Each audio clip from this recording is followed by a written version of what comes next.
महाप्रज्ञ गुरवे नमः। ओम श्री महाप्रज्ञ गुरवे नमः। ओम श्री महाप्रज्ञ गुरवे नमः। ओम श्री महाप्रज्ञ गुरवे नमः। ओम श्री महाप्रज्ञ गुरवे नमः।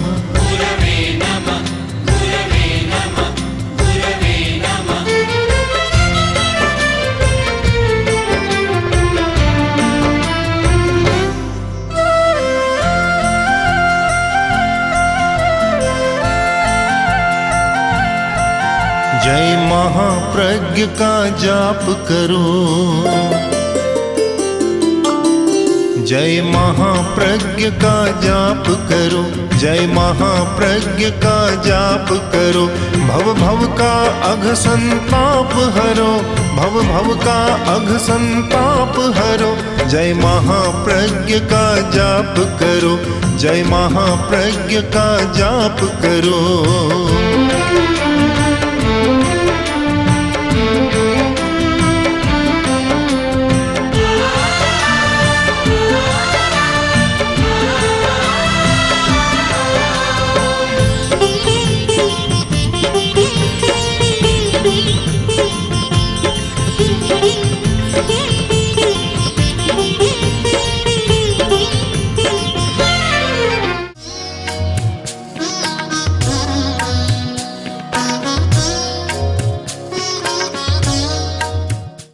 एक युवक भीख मांग रहा था, बाजार में घूम रहा था, हाथ में भिक्षा पात्र था, भीख मांग रहा था। एक आदमी आया, विद्वान था, ज्योतिर्विद था और ज्योतिषियों में भी वह विशेषतः आकृति विज्ञान का अध्येता था। फेस रीडिंग, आकृति को पढ़कर और भीतर की बात जान लेता था। उसने उसको देखा कि कोई भीख मांग रहा है, उसके ललाट को देखा और एकदम अटक गया। यह हो नहीं सकता, हाथ में तो भिक्षा पात्र और ललाट पर है वैभव की रेखा, दोनों में अंतर है। या तो यह झूठा है या मेरा ज्ञान झूठा है। एक बड़ी समस्या उसके सामने आ गई। तब वह उस व्यक्ति के पास, युवक के पास गया, जाकर बोला, भाई तुम कौन हो? उसने कहा, परिचय जानकर क्या करोगे? फिर भी मैं जानना चाहता हूँ, बताओ तुम कौन हो? तो आपको दिख रहा है हाथ में भिक्षा पात्र है, भिखारी हूँ, और क्या जानना चाहते? नहीं नहीं, छिपाओ मत, अपना सही परिचय दो कि तुम कौन हो। बहुत आग्रह किया। तब उसने कहा, एकांत में आओ, सबके सामने नहीं। एकांत में ले गया और बोला कि मैं श्रेष्ठी पुत्र हूँ, एक बड़ा धनी आदमी सेठ था, उसका पुत्र हूँ मैं। किंतु मैं जब छोटा था पिता का देहावसान हो गया और जितनी संपत्ति थी हमारे जो लोग काम करते थे सब ने हजम कर ली और मेरे पास कुछ नहीं रहा। तो अब विवश होकर मुझे भीख मांगनी पड़ रही। बात समझ में आ गई। वह बोला कि भैया तुम भिखारी तो नहीं हो सकते। उसने कहा, नहीं हो सकते, क्या हो रहा है? आप यथार्थ को झूठलाने का प्रयत्न क्यों करते हैं? जब पास में कुछ नहीं है, न मेरे पास कोई व्यवसाय है, व्यापार है, काम धंधा है, और न संपत्ति है, पैसा है कि मैं कोई व्यापार कर सकूं, तो आखिर अंतिम शरण एक ही बस्ती है कि मैं भीख मांगकर अपना जीवन चलाऊं। उसने कहा, तुम भिखारी हो नहीं सकते, नहीं हो सकते तुम भिखारी, और तुम वास्तव में भिखारी नहीं हो। तुम्हारा मकान है? कहा, मकान तो मेरा है, बहुत बड़ा मकान है, वहाँ मैं रहता हूँ, मैं कोई फुटपाथ पर नहीं सोता, मेरा मकान है। चलो वहाँ। मकान में ले गए, वहाँ बैठे बैठे और देखना शुरू किया। मकान को देखा। उसने कहा कि तुमने क्या पहन रखा है, पहन क्या रखा है? दिखाई दे दिया कि गले में तो ताबीज है। ताबीज है, मेरे पिता ने बांध दिया था। अब बात पकड़ में आ रही। खोलो इसको, उतारो। गले से निकाला, खोला, हाथ में लिया। हाथ में लेकर देखा तो बोला इसके भीतर क्या है? कि भीतर मुझे क्या पता, तावीज है, लोग तावीज बांधते हैं। अब भीतर में तो किसी ने कुछ किया होगा, मुझे क्या पता। कि तुम कहो तो खोल दूं, कि खोल लो भले। ताबीज को तोड़ा, खोला तो भीतर में एक इतना बड़ा हीरा था। उस जमाने में 1.25 लाख मूल्य का, आज तो 1.25 करोड़ का भी हो सकता है। 1.25 लाख मूल्य का हीरा, इतना बढ़िया हीरा। वो बोला अरे तुम भीख मांगते हो, तुम्हारे पास तो इतना बढ़िया हीरा है। जिसके पास लाख होगा तो बड़ा आदमी हो जाता था। लाख, जबकि 1 रुपये में तो महीने का खर्च चल जाता, सारे घर का खर्चा 1 रुपये में हो जाता था। उस समय लाख रुपया होना बहुत बड़ी बात थी, बहुत बड़ी बात। कि देखो तुम्हारे पास तो इतनी बड़ी संपत्ति है, मेरे साथ चलो, बाजार में चलो। ले गया और जौहरी के पास ले गया। ले जाकर हीरा दिखाया, जौहरी दंग रह गया। इतना बढ़िया हीरा इस कहाँ से लाए? कई तो इस सेठ जी का है। इतना बढ़िया हीरा है। मूल्य, शायद उस हीरे को देखकर मुग्ध हो गया और कहा कि जो चाहो सो मांग लो, इसका मूल्य मैं नहीं बताऊंगा, तुम जो चाहो सो मांग लो। तब अवसर देखा और उसने 5 लाख रुपये मांग लिए। 5 लाख रुपये दे दिए, हीरा ले लिया। अब घर पर आया 5 लाख रुपया लेकर। ज्योतिषी भी साथ में आया और बोला सेठ जी नमस्कार। अब बोलो आप भिखारी हो? सेठ जी मेरे सेठ बन गए। अब आप क्या हुआ? इस घटना को हम ठीक समझने का प्रयत्न करें कि जब तक बाहर ही बाहर देख रहा था तब था ताबीज, और जब भीतर को देखा तब हीरा हो गया। हीरा था, पास में संपत्ति थी। शायद यही गति आदमी की होती है कि केवल बाहर ही बाहर को देखता है, आंख खुली रहती है और बाहर को देखता है, तब दुनिया ताबीज बन जाती है। हीरा नहीं मिलता, वह चमक नहीं आती, वह निर्मलता नहीं आती। और जब भीतर देखता है तो लगता है अरे गरीबी है ही नहीं, दरिद्रता है ही नहीं, भिखारीपन है नहीं, भीतर तो अथाह संपदा, अपार संपदा है। अपने भीतर कितनी बड़ी संपदा है। हम भीतर की संपदा को भी समझने का प्रयत्न करें। केवल बाहर की संपदा में न रहें, भीतर में है वो उसे समझने का प्रयत्न करें। छोटे विद्यार्थी को, छोटे बच्चे को शुरू से ही समझा दिया जाए कि देखो एक तुम्हारी बाहर की दुनिया है और एक तुम्हारे भीतर की दुनिया है। बाहर की दुनिया में पैसा है, मकान है, रोटी है, पानी है, धन है, और आगे जाएं तो धन को लेकर लड़ाइयाँ हैं, झगड़े हैं, कलह है, कदाग्रह है, युद्ध है और बहुत सारी समस्याएं हैं। भीतर की दुनिया में जाओ, वहाँ रोटी नहीं है, पानी नहीं है, वहाँ पैसा भी नहीं है। और पैसा नहीं है इसका मतलब कि न कोई लड़ाई, न कोई झगड़ा, न कोई कलह कदाग्रह, कुछ भी नहीं, केवल शांति, केवल शांति। शांति, शांति को भंग करने वाले तत्व तो बाहर की दुनिया में है। आदमी खोजता है शांति और खोजता है बाहर की दुनिया में। बाहर की दुनिया में तो शांति है ही नहीं, सब जगह अशांति का लेख लिखा हुआ है। और फिर शांति कहाँ से मिलेगी? शांति मिलेगी भीतर। भीतर, भीतर देखना जिसने शुरू कर दिया, अनुभव के स्तर पर आ गया। बहुत प्रचलित शब्द है कि भीतर देखो और रियलाइज करो। रियलाइजेशन यानी आत्मानुभूति, भीतर की अनुभूति करो। तो भीतर की अनुभूति एक अलग होती है। मुझे याद है जैन विश्व भारती तुलसी अध्यात्म नीडम में प्रेक्षाध्यान का शिविर में बहुत लोग ध्यान कर रहे थे।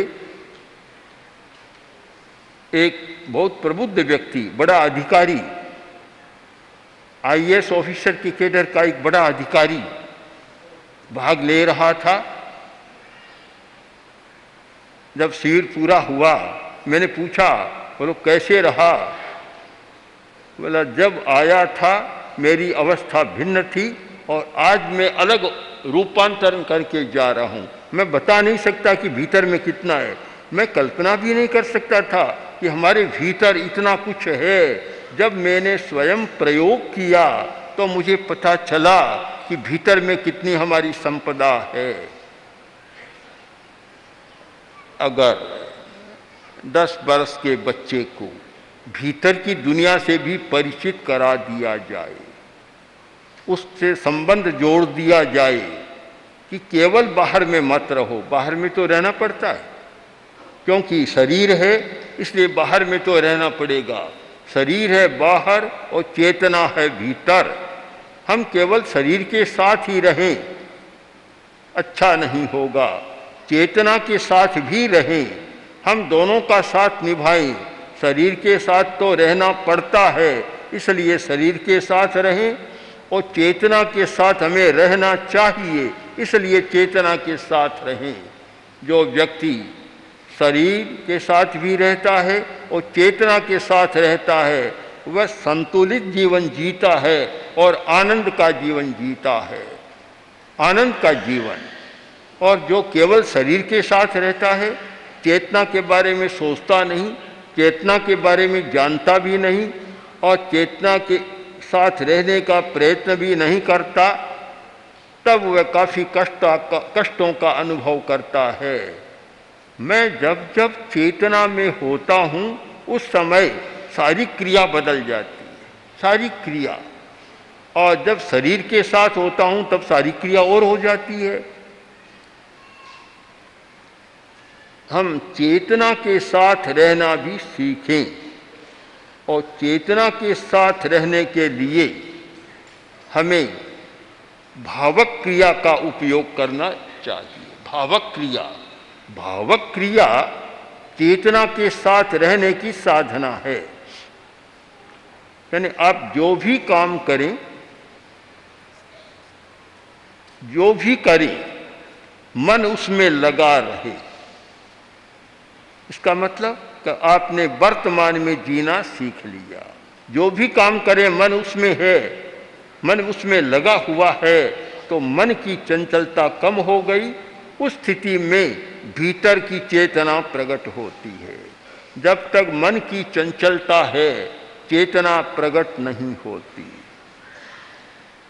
चंचलता उसको आने नहीं देता, बाहर आ ही नहीं सकती। वह चंचलता में आप स्वयं अनुभव कर लें कि तालाब या नदी के पास जाकर खड़े हुए और नदी शांत है, तालाब का पानी शांत है, आप मुंह डाले, आपका मुंह दिखाई दे देगा। और उसमें एक पत्थर डाल दें, ढेला डाल दें, ढेला डालें और पानी अशांत हो जाएगा, तरंगें उठेगी, फिर मुंह देखें, आपको दिखाई नहीं देगा। दर्पण को भी आप हिलाएं, शीशे को हिलाएं, आपको मुंह दिखाई नहीं देगा। शीशा स्थिर है, आप मुंह देख सकेंगे। और शीशे को हिलाते रहें, मुंह दिखाई नहीं देगा, और दिखाई देगा तो कभी टेढ़ा मेढ़ा लकीरें कुछ बन जाएगा। मन की चंचलता जब तक अधिक है तब तक चेतना प्रकट नहीं होती, वह भीतर ही रहती है। और जब मन की चंचलता कम होती है, मन शांत होता है, उस स्थिति में हमारी चेतना प्रकट होती है। एक आदमी खा रहा है, भोजन कर रहा है, यह शरीर की क्रिया है। उस अवस्था में भी अगर मन कहीं दौड़ता है, चक्कर लगा रहा है, बहुत लोगों को पता ही नहीं लगता, खाने के बाद पूछते हैं मैंने आज रोटी खा ली क्या, मैंने आज हाथ धोया कि नहीं रोटी खाकर, भूल जाते हैं। आदमी भूल जाता है, क्योंकि इतना भूलता है आदमी चंचलता के कारण कि ध्यान ही नहीं रहता, भूल जाता है। राजस्थान में कहा जाता है, बारठ जी आए, बारठ जी आकर बोले, ठाकुर साहब आपकी रानियां कितनी है, रानियां कितनी है? ठाकुर बोला, थोड़ी देर ठहरो, थोड़ी देर, कामदार आ जाता है। कामदार कहलाते थे उनके काम करने वाले, कि कामदार आ जाता है फिर बताऊंगा। उसने कहा कामदार क्या करेगा? कि मुझे याद नहीं है कि मेरी रानियां कितनी है, कामदार से पूछ कर आपको बताऊंगा कि रानियां कितनी है। इतनी बात को भी भूल जाता है। जिस व्यक्ति में जितनी ज्यादा चंचलता, वह उतना ही जल्दी भूल जाता है, भुलक्कड़ हो जाता है, उसको पता नहीं लगता। चंचलता को जितना कम करेंगे तब भीतर की चेतना को बाहर आने का मौका मिलेगा, अन्यथा चेतना बाहर आ नहीं सकती। प्रेक्षा ध्यान का प्रयोग, मानता हूं कि एकाग्रता को साधने के लिए, चंचलता को कम करने के लिए जितने प्रयोग सामने आ रहे हैं, मैं किसी गर्भोक्ति में नहीं जाता, न अतिशयोक्ति करना पसंद करता, पर बहुत सारी जो पद्धतियां चल रही है, शायद प्रेक्षा ध्यान के बहुत सीधे सरल प्रयोग मन की चंचलता को कम करने में बड़े उपयोगी सिद्ध हो रहे हैं और बहुत बड़ी सिद्धि मिल रही है। जोधपुर में हमारा शिविर था प्रेक्षा ध्यान का। 2 युवक आए शिविर के बीच में ही, आकर बोले कि हम शिविर में रहना चाहते, रह सकते हैं या नहीं? मैंने कहा रह सकते हो, कोई आपत्ति नहीं। बोले कि एक पहले ही हम बता दें कि हमारा मन 1 मिनट भी टिकता नहीं, हम रहें या न रहें। मैंने कहा नहीं टिकने वाले ही तो शिविर में आते हैं, टिकता है वही आएंगे ही क्यों? जिनका मन चंचल नहीं है उन्हें शिविर में आने की जरूरत क्या है? जिनका मन चंचल है वही तो शिविर में आते हैं, रह सकते हो। दोनों युवक रह गए, कलकत्ता से आए थे और रह गए। 1 दिन अभ्यास किया, 2 दिन किया, 3 दिन किया।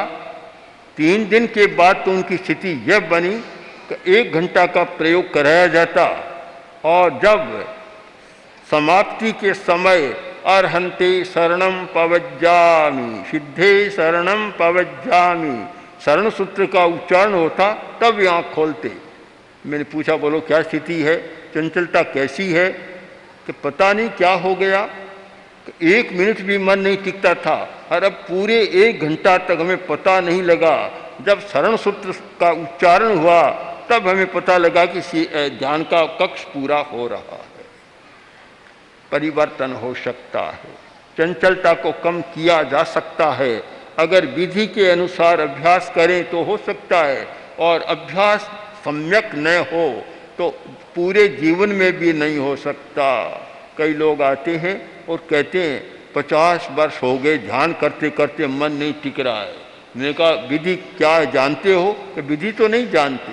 अब विधि नहीं जानते, चाबी को घुमाना नहीं जानते, चाबी को, तब भला मन कैसे टिकेगा? ताला कैसे खुलेगा? आदमी, गांव का आदमी गया और उस बिजली के सामने खड़ा हो गया, बिजली को बुझाना था, फूंक मारने लगा। अब बोला फूंक मारने से बिजली कैसे बुझेगी? खड़ा खड़ा कर रहा है।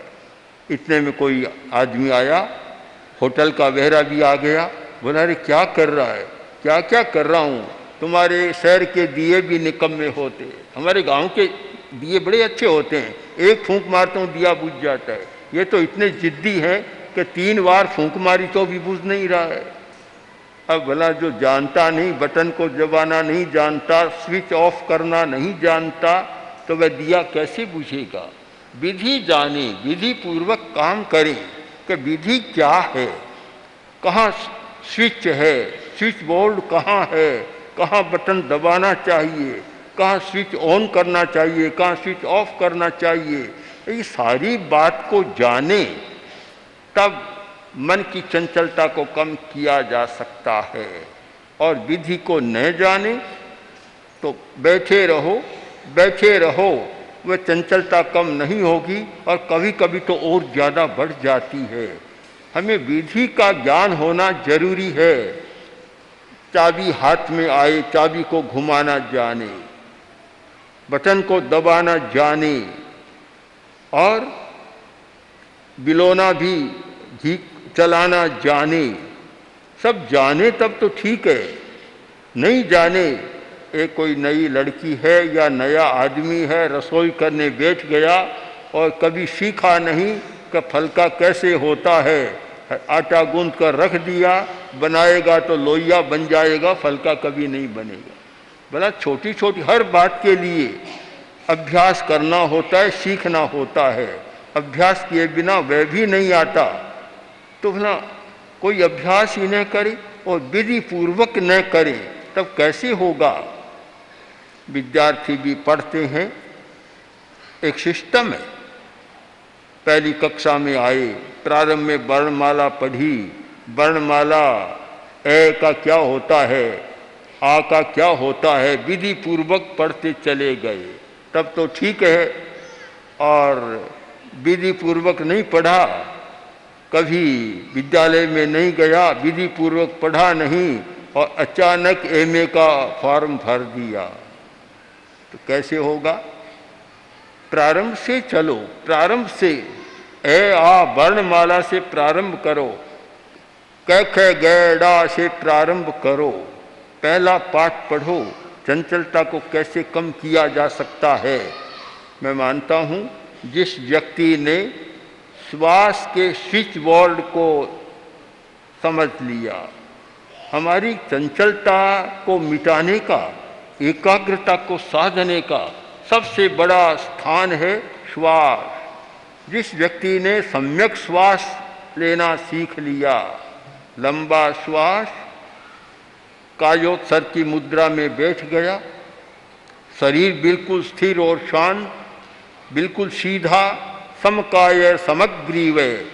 गीता का पद बहुत सुंदर है कि समकाय समग्रीव, शरीर सारा सीधा, रीढ़ की हड्डी सीधी, गर्दन सीधी, इस मुद्रा में बैठ गया और फिर शिथिलीकरण, शरीर की चंचलता को छोड़ दिया, कायोत्सर्ग की मुद्रा में बैठ गया और अब लंबा श्वास लेना शुरू किया कि श्वास लंबा लेना, लंबा छोड़ना। लंबा लेना है, छोटा श्वास नहीं लेना। छोटा श्वास हमारी शक्ति को नष्ट करता है। लंबा लिया, लंबा श्वास छोड़ा।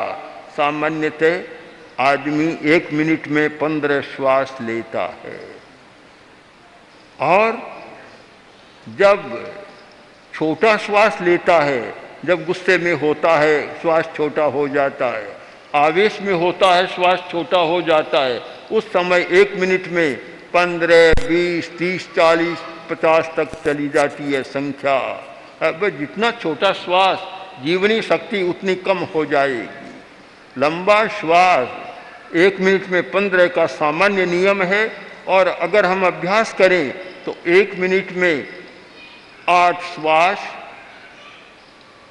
4 श्वास, 2 श्वास और अच्छा अभ्यास हो जाए तो 1 मिनट में 1 श्वास। हम चेतना को भी समझने का प्रयत्न करें और शरीर को भी समझने का प्रयत्न करें, दोनों में संतुलन स्थापित कर सकें तो हमारे लिए एक संतुलित जीवन जीने का अवसर प्राप्त होगा और वही व्यक्ति अच्छा जीवन जी सकता है जिसका जीवन संतुलित है। ओम अर्हम्। ओम श्री महाप्रज्ञ गुरवे नमः। ओम श्री महाप्रज्ञ गुरवे नमः। ओम श्री महाप्रज्ञ गुरवे नमः। ओम श्री महाप्रज्ञ गुरवे